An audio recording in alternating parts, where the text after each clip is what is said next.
Hey everybody, how's it going here? It's Pbogz, and what I'm going to start doing is I'm going to start posting some of these videos, just hand histories, and maybe some things that you guys think might be a little bit useful for your own gameplay. If it's a spin and go, if it's a hyper, if it's a turbo, rig speed, whatever, just let me know, and maybe I can whip something up as well.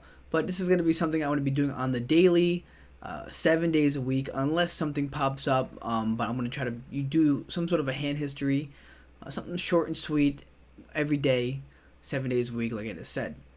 So what we're going to do here is we're going to go over two games. I just played them rather recently. They are hypers, and it's going to be a spot where it's going for some interesting spots. That's about it. I made sure I masked the villain's name, just to be fair, obviously. And we'll take it from there. So, alright, so first game here, once again, we do have notes on our opponent. And we will break down the notes here as well. This is something I do with a lot of my students, where you want to make sure that when you have notes on somebody, you can go into your note box and read up on what maybe you've logged so far, but also understanding the HUD stats, right? It's definitely good for when you're studying off the tables as well. Maybe looking for something that your opponent is doing wrong, right? So let's take a look right here and see what's going on. So right off the jump here, we see that he's playing 100%, basically 100%, 99%, in position. So his whole entire range. So if you visualize that, if you use coffee calcs or something, you can see, okay, well, he's playing 7-2 offsuit, 3-2 offsuit. Okay, so those are things. What is he doing with that? Is he limping those at 13%, trying to limp stab? Or is he min-raising basically only like any two cards, right? So we have to figure that one out. Based off of that, you can go to limp c-bet stats. So he is limp c-betting 65% of the time, which is on the high side. And he's not folding to check raises either, which is intriguing. 1 out of 11. So, somewhat of a calling station-ish guy post-flop. Next, right here out of position, once again playing really wide. 3-betting not all in quite a bit, 11 out of 37, which you don't see too often from recreationals in hypers. And then ISOing a little bit, nothing too crazy there. And not really 3-bet jamming that much either. So, interesting to see what these 11 hands could potentially be. Once again, not the biggest sample size versus this guy. Next here, full versus c-bet, nothing going on there. So pretty stubborn on flops and on turns. So maybe you want to be barreling with a slightly wider range. Being a little bit more aggressive when you have that range versus range advantage versus a player like this. And c-betting 71%. So once again, he's c-betting too much. We should be check raising more. Potentially, is he c-betting with a lot of air? Is he c-betting with too much middling pairs, bottom pairs, ace-x type hands? Those are all something that we want to be thinking about. And just going over all these different things like probing, donking, all these fun stats that we have here in front of us. Going over these will really help you, figure out a game plan versus this particular villain. Alright, so why don't we go through some gameplay here. Once again, these are hypers. I'm going to be going over 2 games here. Very quick. Gonna upload these babies, throw them on Twitter, and see what you guys think. Alright, so here we go. First hand here, he min raises. Once again, opening at a very, very alarming rate. Once again, we played him at turbos and rig and hypers, but looks like here 63%. It's a little on the high side. We're just gonna flat here, obviously. Check back here, he bets 160 and 240. This guy does use bigger sizings, which does change a few things, obviously, right? We have to have a good understanding that when he bets bigger sizings, we can't call as wide. We can't float as wide in these type of spots because the price is just not there. So once again, a very easy fold here. Next here, King Queen here offsuit. Once again, min-raising here at 23 big blind effective stacks. Did a call. We had top pair here with a pretty good kicker. Check back your bet here. I think betting here is still the play. Yes, he could have a jack, but it's unlikely. There's already 2 on, on the table. He could have hearts. He could have some straight draws as well, even though we have a queen. So we have blockers in hands like queen 10 and queen 9, but also you could have hands like 10-9. And once again, hearts is definitely a possibility, and weaker kings, obviously.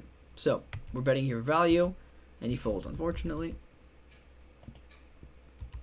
Pocket 8's here, easy jam. King 3 here, definitely a limp. And this is a spot here where you might want to say to yourself, okay, well, I'm just going to limp c-bet and see what happens. But it's a big mistake, right? Because you could figure on this board texture, you're going to get a lot of calls and some check raises here, right? There's diamonds out there, there's straight draws out there. And when you bet a flop like this, you're thinking to yourself, okay, what kind of turns will I continue on? And honestly, the only turn that I'd actually continue on here is a king. And I'm not even that in love with that, because then you're maybe overplaying, top pair with a very bad kicker on a very wet board texture where you're vulnerable to maybe a check raise on the turn. And are you feeling that confident to bet flop, turn, and river if you hit a king on the turn with a king 3 offsuit here? It's questionable, right? I mean, it's definitely a possibility, but it depends on the run out. So a lot of bad things can happen, both on turns and rivers. And, more times than not what's going to happen, he's going to bet this flop.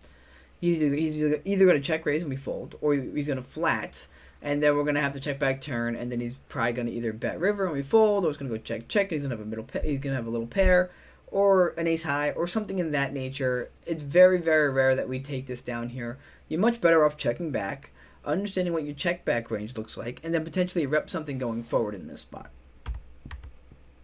Queen hits on the turn here. Once again, a very bad turn for us because, yeah, we're checking back flush draws a small percentage of the time, but a lot of players won't necessarily know that, so they won't going to give us that much credit for it.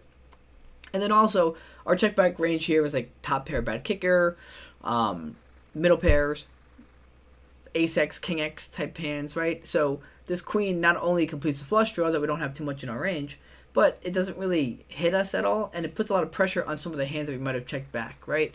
So very good spot for him to, oh, damn.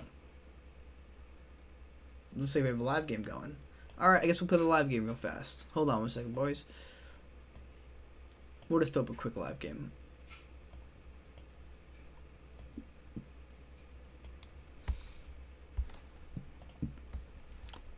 It's only a 15, so it's no big deal. Alright, so Jack 7 here. Gonna be just flatting here. So we were just talking about this before, right? Where on this flop, if we bet, there's so many good turn cards to barrel, right? Diamonds, a jack, straight draws, etc. So unfortunately, he donks out here, but we're gonna call and reevaluate. Not a good turn for us here. I guess we have some king x in the range, but he's not slowing down, so I'm just gonna fold.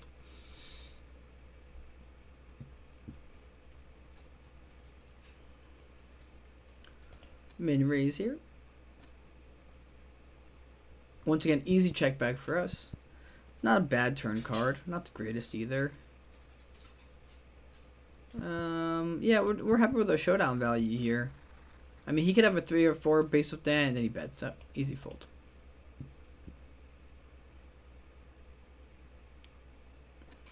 Check back here. Yeah, I mean, I guess you could throw it maybe like a little bit of a weird blocker bet, but I'm not a big fan of that on the turn. Then he bets the river here. So he checks back flop. So his range could be like middle pairs, some king x bad kickers. Then he bets a river here. I mean, he's dropping queen x pretty hard here. I'm just because we're completely realistic, I'm gonna let it go. My kicker really sucks too in that spot, so I mean, you could potentially make a call there, I guess. Another really bad flop for us. Checking back what I showed. That's a better turn for us. We could bet here like small for like slight value bet / blocker bet here. Ooh, wow.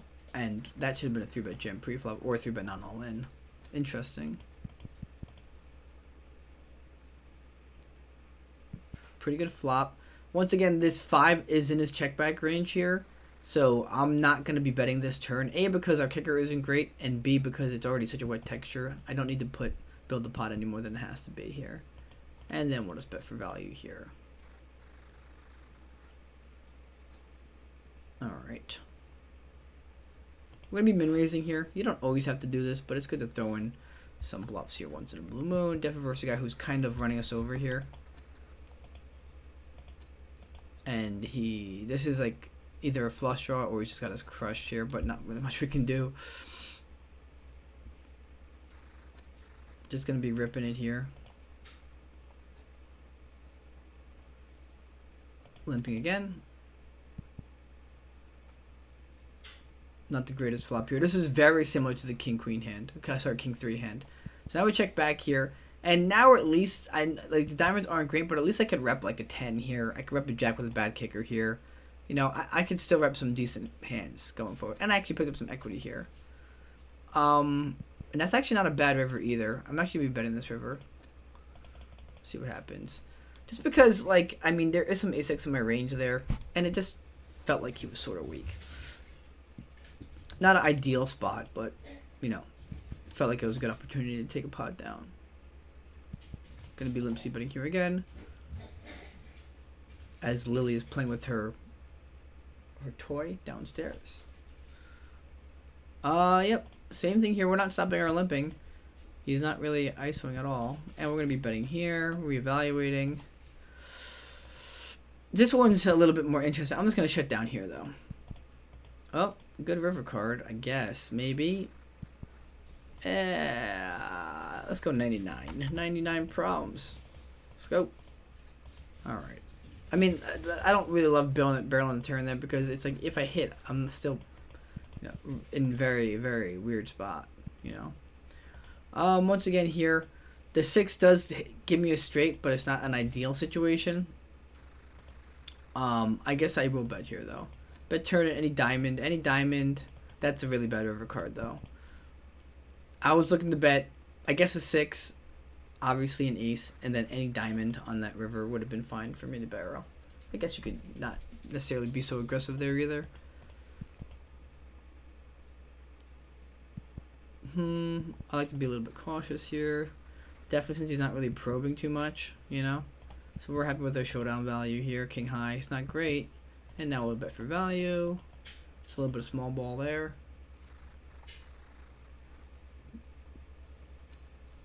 Easy rip here. It's his first mid raise, so he's probably going to call. He's probably going to have something.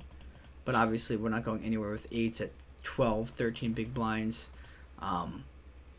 Versus a guy we have like 10 hands on. So we spike our 8. Open folding here at 4.5. A little bit of a different story. And we're snap calling here. Nope, no dice. 9-2, same difference. I mean, around 5-6 big blinds is where I stop limping with all my junk. And king 3 here. Video coming in full circle. This is a call versus a jam on 4. I don't love it, but there's already 100 in the pot. Only like 200 more to call. It's pretty standard spot. And he holds on for dear life. 9-8 here. I'm actually gonna limp here at 7 bigs. It's actually pretty close. I probably should have jammed there. Guess I dodged a bullet. He's never bluffing there with that sizing. I shouldn't say never, but it's very unlikely. And more junk. King 3 again. No dice there. 8-2. We're gonna try to limp here though. And the comeback train. All aboard. Got no room here with my mic. Just gonna rip it here.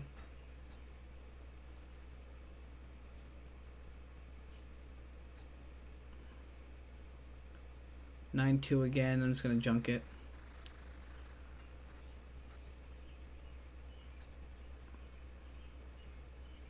King 3 again. This time it's a jam. Any king under 8 big blinds is a fine jam.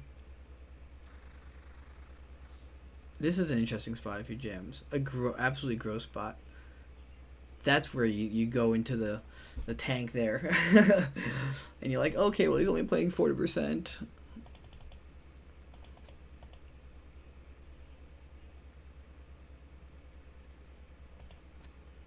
King 9 here. Low cards here. 4 would be nice. An 8 Tory, perfect. Bingo. All right, a little live action there, eh, boys? All right, let me finish up this game. All right, so yeah, King 3 hand. Sorry about that. So yeah, we can't really rep anything here. He bets. We obviously fold out. Queen 3 suited here once again. You know, not the worst hand to isolate if you want to. I mean, this guy does tend to limp fold to a lot of jams, but I wouldn't jam in this spot. I'd probably go like 2.78x, something like that.